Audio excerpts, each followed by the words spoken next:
Uh,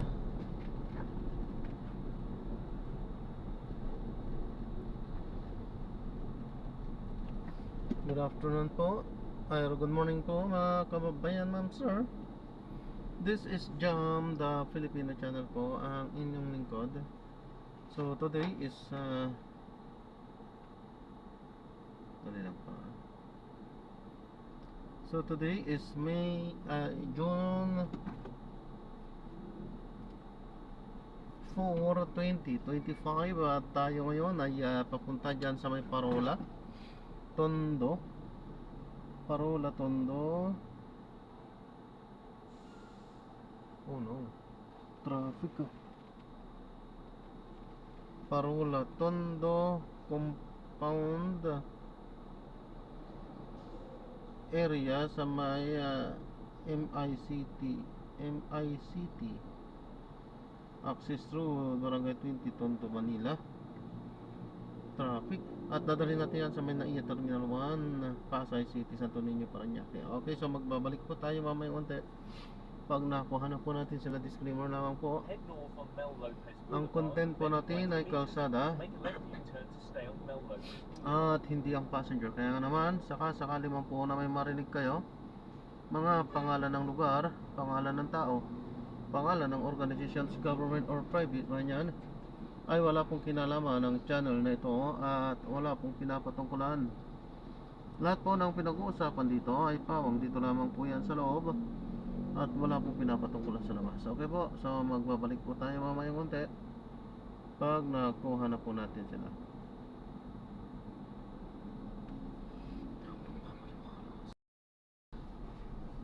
Kasi magpapalam ako, ito pinaka-dashcam natin, nagre-record yan kalsada na. Okay. At i-upload yan sa aking YouTube channel po. Okay lang ba? Oo, sige. Thank you.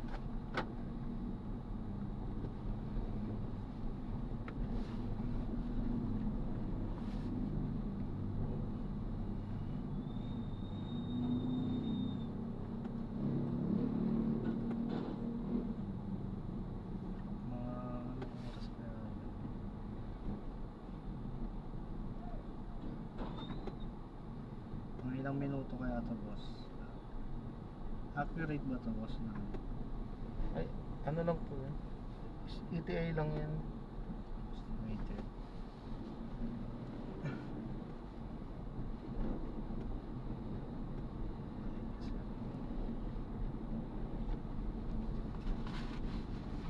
Ito na bang oras ng flight niya? Ano naman, alas 3. Last stress, Arriving in 46 minutes at 10:51 a.m. alas 10 pa lang, Estimated toll alas fee is 11. 35 So alas 12 kailangan yung mag alas 12 alauna magbo-boarding na. So malaki-laki pang oras. In 40 meters, turn right. Parang ayaw yung malit ah. Oo, kasi may kailangan pang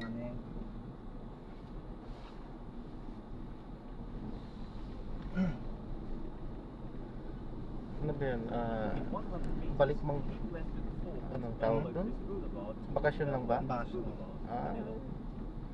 Basta may uwi sila, dire-diretso na yan. Wala nang bayad nga ng OEC ano? Wala. Online na lang. Online na lang, hindi katulad dati eh. Obligadong punta talaga ng POA, DMW na pala ngayon. Oo, dati. Talagang Dati talagang makipipila ka talaga niya sa POA eh. Mahal-mahal pa. Mahigit 2,000 pa yan dati. Dati. 2,000 ano ka ba na boss? Ay, Kauwi ko lang din 2 years ago, saan ka galing? Saudi. Saudi? Saan sa Saudi? Saudi din kasi pupuntahan ko eh. Halos nalibot ka. Saan ka sa Saudi? Halos nalibot ka. Al-Hasa. Al-Hasa, sa may bandang Damam. Doon ako dati sa may Damam, Al-Kubar, Damaman ko. Jubail, Jeddah, Riyadh, Jeddah sila doon. Tabuk. Tag 2 years ka lang doon. Hindi. 14 years ako doon. Tagal no? Pabalik-balik din lang.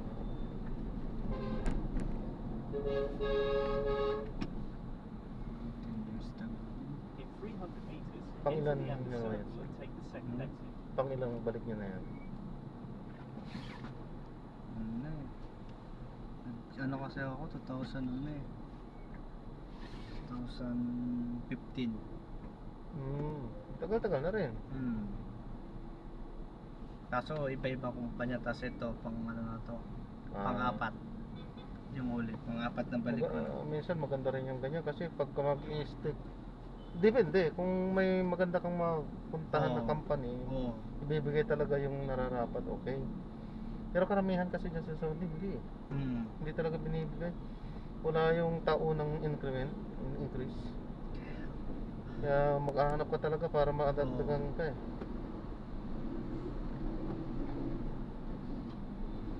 Ang kagandahan nga lang, pag iisa lang ang company mo, pag nag-retiro ka na, ay nag-resign ka, Mas malaki. malaki makukuha mo.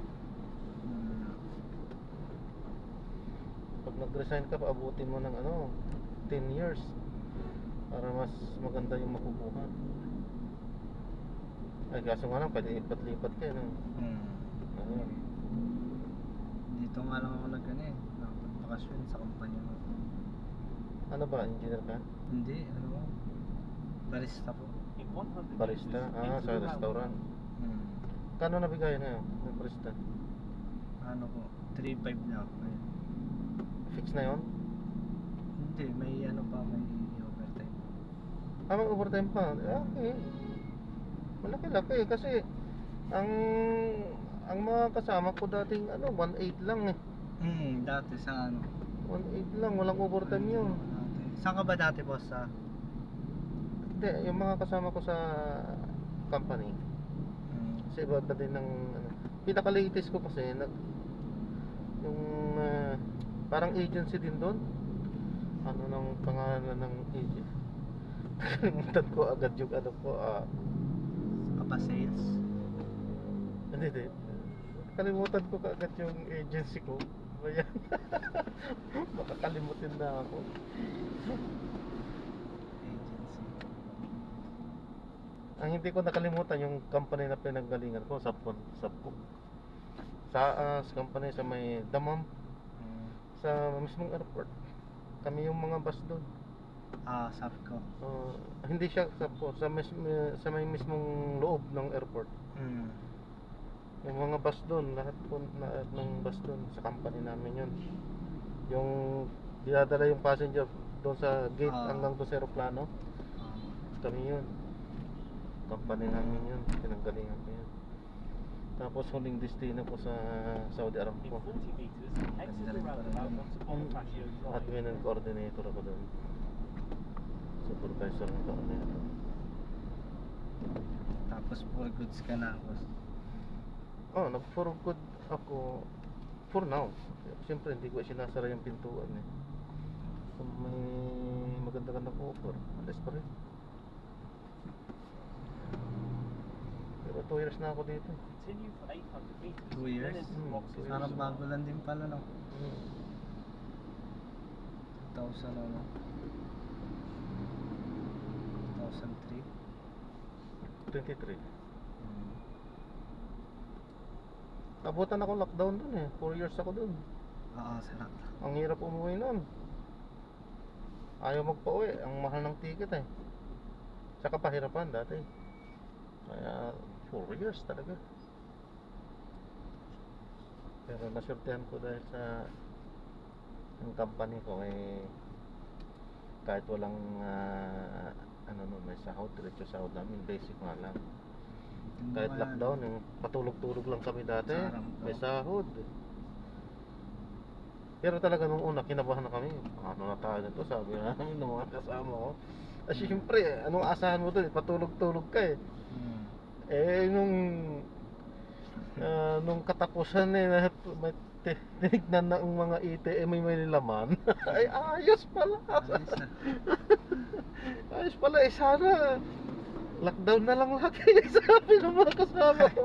Lockdown na lang kasi tuloy pa rin yung ano. Tuloy naman sahod ito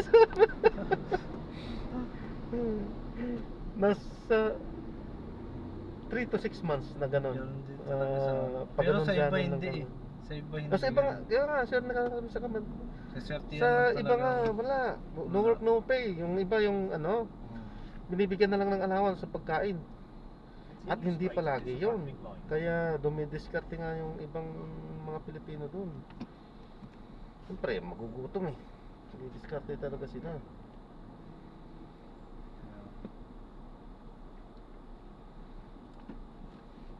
Ayos naman yung pinanggalingan ko.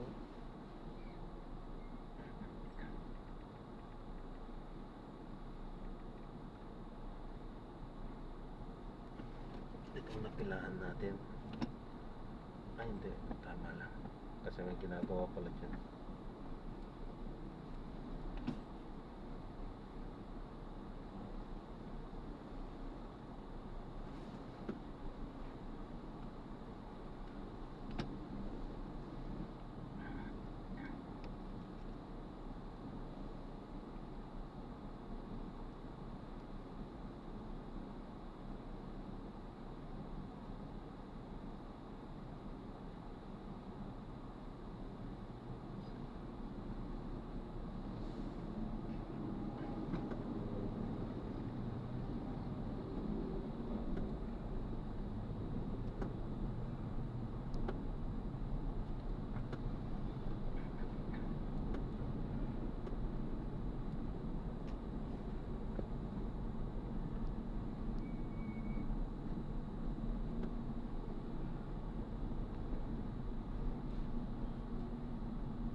ISAD yung company ko. Agency ko. Pero in fairness, maganda yung record ko doon. Sabi sa akin, pagka gusto mong bumalik, sabihin mo lang sa amin. At punta ka lang doon sa mga kawak namin sa Pilipinas na agencies. Automatic ka na dito. Ano pala no, kung kailan mo ano. Kasi maganda naman ang record ko doon. Yun ang maganda din kapag maganda yung record mo sa isang company. Papabalikin ka.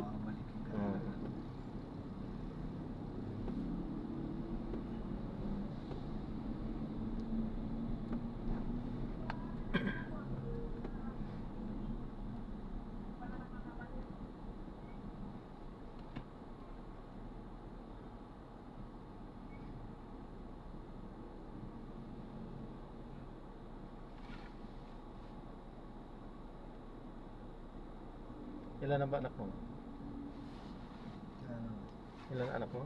Isa. Isa lang. Resta.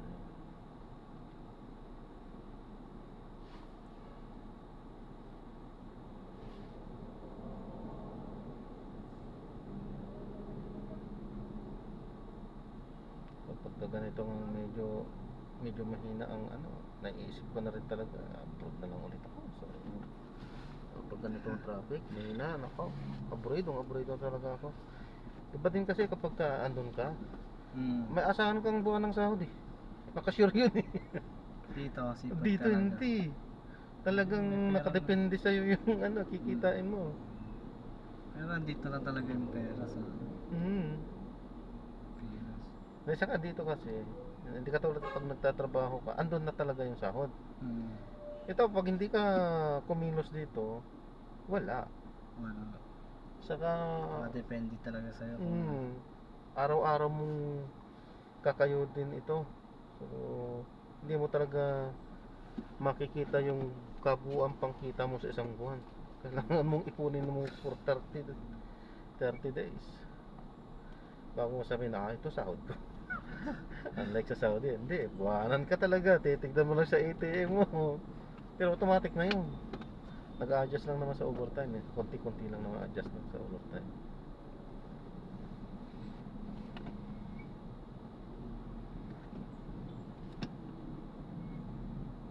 Pero ang laki na ng bigayan pala ngayon sa barista, 3.5 na. Pero hindi naman lahat sabi na ganun na may mga maliliit na ano, mababa pa rin. Kasi may mga pumupunta sa amin eh. 1.8 Gusto nga nila eh. mag-apply. Ganun. Kaalis ko, ay kauwi ko nga ng 23 eh. 1.8 nga yung mga kasama ko doon.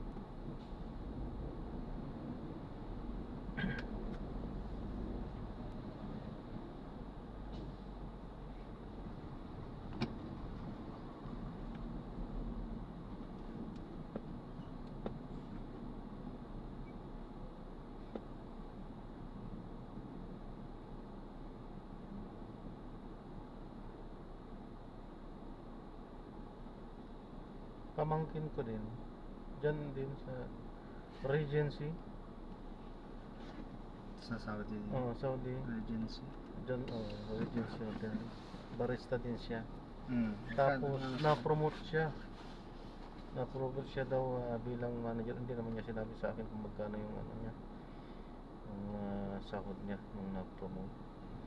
Pero palagay ko, kunti lang dagdag nun kasi after 2 years yata, umuwi na rin eh. Hindi na rin bumalik. Kaya naman sa Saudi eh. Oo.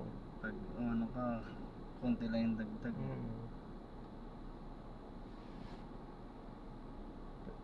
Ako naman napangakuan ako na napangakuan. Hindi talaga as in nagdagdag.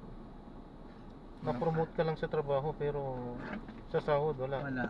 Yun yung Pinangakuan hinahanap ka. natin. Sabi, after 2 years, pagbalik mo, sabi, pinagalitan pa nga ako ng manager ko. Sabi ko, sabi niya, anong gusto mo? Ikaw automatic, kami nagdaan lahat yan. Sabi, kami, ako nga, may binanggit siya. Siya, 3 years bago talaga binigay yung sahod niya. Sabi, Then ikaw, masyado ka nagmamadali. Sabi, siyempre, grabe ang trabaho. Grabe stress ng trabaho ko doon. Gusto ko na lang talagang magmaneho kaysa mag-opisina. Operation in charge ako eh. Grabe trabaho dyan. Lahat ng problema sa'yo. Ang responsibilidad mo 24 hours, 24/7. Unlike pag driver ka, kapag namamaneho ka lang, yun lang trabaho mo. Pagtapos ng duty mo, wala na. Tulog ka na, wala ka ng responsibilidad. Pag operation in charge ka, nako po, 24/7 ka. Kasi kahit hating gabi, tinatawagan ka pag may nasiraan. Kailangan mong mag-arrange ng mekaniko para papuntahin mo. Pagka gabi pa naman, ang hirap mag-utos. Although, malaki ang overtime pag gabi. Pero yung iba siyempre tulog na eh.